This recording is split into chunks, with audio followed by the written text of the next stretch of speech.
بسم الله الرحمن الرحيم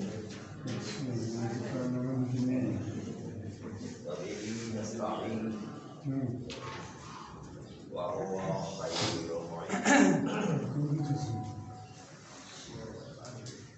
آیا قاعدہ کیا روایت قاعدہ الیقین اس پر زیادہ منطبق ہے یا استصحاب پر زیادہ منطبق ہے؟ فرماتے ہیں کہ پہلے اس چیز کو ملاحظہ کیا جائے جس میں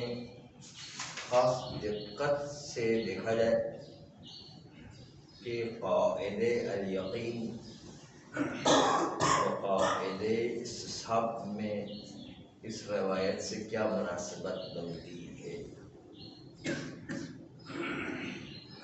فرق بین قاعدہ یقین و استصحاب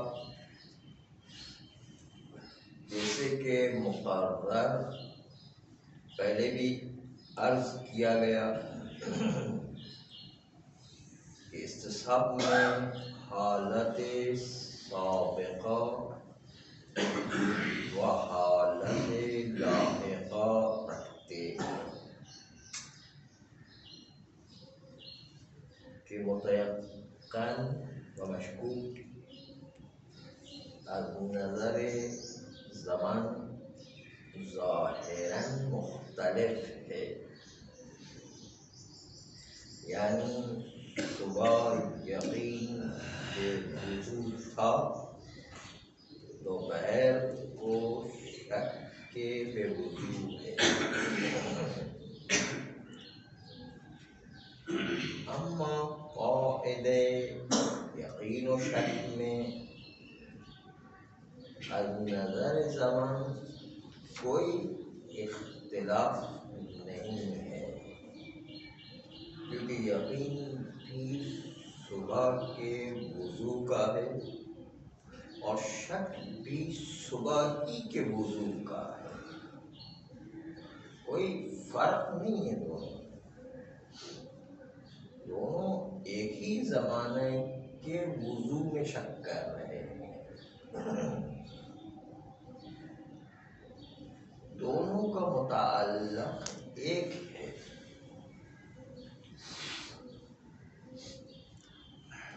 اگر روایت زرارہ کو ہم اس بنیاد پر احتمال دیں کہ جب ان کو کوئی نجاست پر کوئی کپڑے پر نجاست نظر نہ آئی تو ان کو یقین ہو گیا کہ کپڑے پر نجاست نہیں ہے۔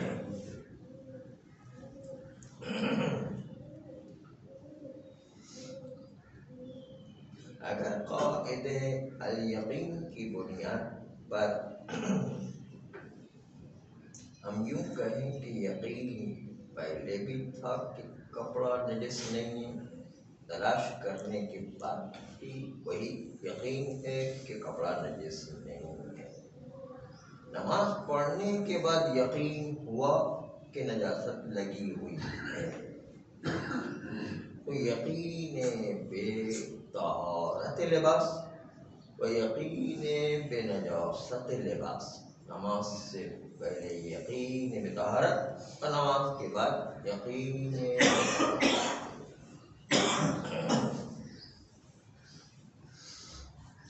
لیس ينبغي لك ان تنقض اليقين بالشك ابدا۔ اب اس میں چند مباعدات ہیں کہ روایت کا ظہور قاعدہ الیقین پر منطبق ہو سکے، اور ان مباعدات کی وجہ سے ہم قاعدہ استصحاب کو اس روایت پر تطبیق دیتے ہیں۔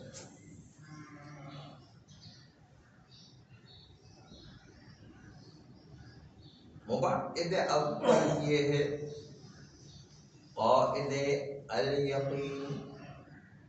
اس روایت میں منطبق نہ ہونے کی وجہ یہ ہے کہ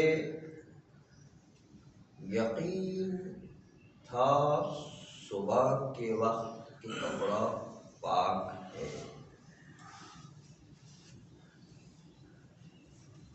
اور دوپہر کے وقت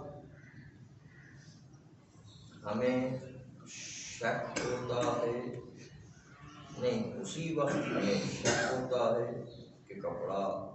نجس ہوا ہے یا نہیں۔ وہ تو اس وقت نجس کو تلاش کرنے کے بعد ہی انسان کو اس احتمال کی بنیاد پر کہ جب نجاست نہیں ملی تو نجاست نہ ملنے کو تو علم بے عدم اصابت، وہی علم رکھے باقی ہے، لیکن نماز پڑھنے کے بعد علم بے نجاست کپڑے پر دیکھنے کی وجہ سے فرماتے ہیں کہ آپ دیکھیں کہ یہاں پر دونوں کا اجتماع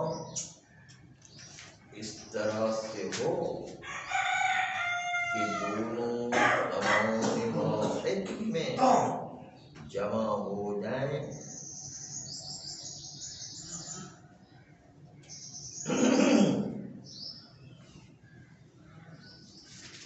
دونوں الگ الگ زمانے آپ کو نظر آئیں گے۔ صبح کا یقین ہے جبکہ استصحاب میں دو زمانے الگ الگ ہونے کے باوجود کہ صبح یقین بے طہارت کا، وضو کا یا لباس سے پاک ہونے کا، اور دوپہر کو شک کے بے وضو کے شک کے بے نجاست ہوتا ہے، کیا یہ کپڑا نجس ہو گیا ہے یا فرش نجس ہو گیا ہے یا نہیں، تو بالآخرہ یقین استصحاب میں کھنچ کر آتا ہے، کھنچ کر آتا ہے شک کے زمانے تک، اور یہ ظہور پیدا کرتا ہے کہ نقض یقین شک کے ذریعے سے یہ بتاتا ہے کہ دونوں ایک زمانے میں جمع ہوئے، یہ یقین کو اب شک کے ذریعے سے نقض نہ کریں جو یقین کھنچ کر کے آ رہا ہے، لیکن نقض یقین بے شک وہ کھنچ کے نہیں آ رہا، بلکہ جو صبح کے وقت یقین بے طہارت لباس تھا، پھر نجاست کے لگنے کا شک ہوا، وہ اسی وقت شک کو دیکھنے کے بعد جو ہے وہ شک اسی وقت ظاہر ہو گیا، اور علم بے عدم نجاست ہونے کے بعد وہ علم کی صورت کے اوپر حمل کرتے ہوئے علم نجاست ہے، اور کپڑے میں نماز پڑھنے کے بعد دیکھا کہ نجاست لگی تو علم بے نجاست ہو گئی، تو دونوں کا زمانہ علم اور شک کا زمانہ دونوں الگ الگ چیز نظر آتی ہے، اس لیے کہ یقین بے نجاست اسی یقین بے طہارت جو صبح تھا، اسی یقین بے طہارت پر دوپہر کو شک ہونے لگتا ہے، تو اب چونکہ دو الگ الگ چیزیں ہیں لیکن دونوں کا متعلق ایک ہے، اس لحاظ سے یہاں پر نقض کا ظہور استصحاب میں زیادہ منطبق ہو رہا ہے، کیونکہ یقین کھنچ کر کے شک تک آتا ہے، اور شک کے ذریعے سے اب یقین کو نقض نہ کریں یہ استصحاب پر منطبق ہے، لیکن قاعدہ الیقین میں چونکہ بات یہ تھی کہ یقین صبح کے وقت تھا اور شک اب آ رہا ہے اسی صبح والے یقین کے بارے میں شک آ رہا ہے، تو دو الگ الگ زمانے ہیں، اس میں کھچ کر کے یقین نہیں آیا کرتا ہے کہ جس کو نفس کیا جا سکے، بس چونکہ دونوں میں یہ ظہور کا فرق ہے اس لیے قاعدہ الیقین میں مباحث موجود ہے کہ قاعدہ الیقین کو ہم روایت زرارہ پر منطبق کریں۔ اس کے علاوہ ہم دیکھتے ہیں کہ عرف کے ساتھ بھی یہی قاعدہ الیقین مساعدت نہیں رکھتا، بلکہ قاعدہ الیقین کے بجائے استصحاب زیادہ مناسب عرف کے لحاظ سے۔ احتمال ہے کہ عرف مساعدت اس جہت سے کرے کہ اگر ہم ذہن کو خالی رکھ کر سؤال زرارہ کو ملاحظہ کریں کہ زرارہ نے بعض نماز توجہ کی کہ نجاست کپڑے پر لگی ہوئی ہے، فرائض فیہ کا جملہ بتا رہا ہے کہ نجاست مشکوکہ اس کے کپڑے پر لگی ہوئی ہے۔ عرف یہی سمجھتا ہے کہ جو پہلے ظن کیا گیا تھا کہ نجاست اوڑھ کر کپڑے پر لگی ہے وہ وہی والی نجاست ہے کہ جو نماز کے بعد ملتی ہے جس پر پہلے شک کیا گیا تھا۔ اب چاہے وہ نئی نجاست لگی ہو پھر بھی نماز کا اعادہ نہیں کرنا ہے، اور پرانی نماز ہو تو پرانی نجاست ہو پھر بھی نماز کا اعادہ نہیں کرنا ہے۔ دونوں صورتوں میں نماز کا اعادہ نہیں ہے۔ اما اگر نجاست نہیں لگی ہو تو پتہ نہیں کہ یہ نماز کے دوران نجاست تھی یا نہیں، اس لیے نماز کو صحیح مانیں گے اور آئندہ نماز کے لیے کپڑے کو دھوئیں گے۔ لیکن اگر جو ہے بالفرض وہ نجاست پہلے والی تھی جس میں ظن و شک کیا تھا اور وہ یقین ہے کہ نجاست کپڑے میں تھی اور نماز پڑھ لی ہے، پھر بھی نماز صحیح ہے، کیونکہ اس نے ظاہری طور پر استصحاب طہارت جاری کیا تھا، قاعدہ طہارت جاری کیا تھا اور کپڑے کو پاک قرار دیا تھا، اور کپڑے میں ظاہری پاک سمجھنا کفایت کرتا ہے نماز کے لیے، کیونکہ وہ جو طہارت واقعی چاہیے وہ غسل و تیمم وضو میں طہارت واقعی کی شرط ہے، اما بدن اور لباس میں طہارت ظاہری ہی کفایت کرتی ہے، اور طہارت ظاہری جو ہم نے استصحاب کو قاعدہ طہارت کی بنیاد پر جاری کی تھی وہ طہارت جو ہے کافی ہے اور اس کی بنیاد پر نماز صحیح ہے۔ آئندہ نمازوں کے لیے انسان کو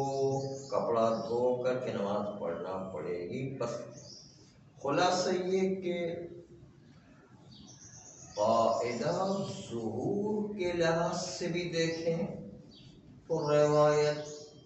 یقین و شک اس کے مسئلے میں مباعد موجود ہے، جبکہ استصحاب میں ظہور قریب تر ہے اور روایت سے منطبق ہے۔ اور ثانیاً عرف بھی یہ بتاتا ہے کہ عرف سے سازگار ہے کہ نماز صحیح ہے اور آئندہ کے لیے انسان کو کپڑا پاک کر دینا ہے، جبکہ قاعد الیقین ہوتا تو اس کی بنیاد پر نماز بھی صحیح نہیں ہونا چاہیے تھا، کیونکہ وہ یقین ہی شک والا بن گیا ہے اور یقین خود مشکوک ہو گیا ہے۔ اس کی بنیاد پر نماز کا صحیح ہونا ذرا مشکل ہوتا۔ اس عرف کے لحاظ سے بھی دیکھا جائے تو قاعد الیقین میں مشکل پیش آتی ہے۔ صلی اللہ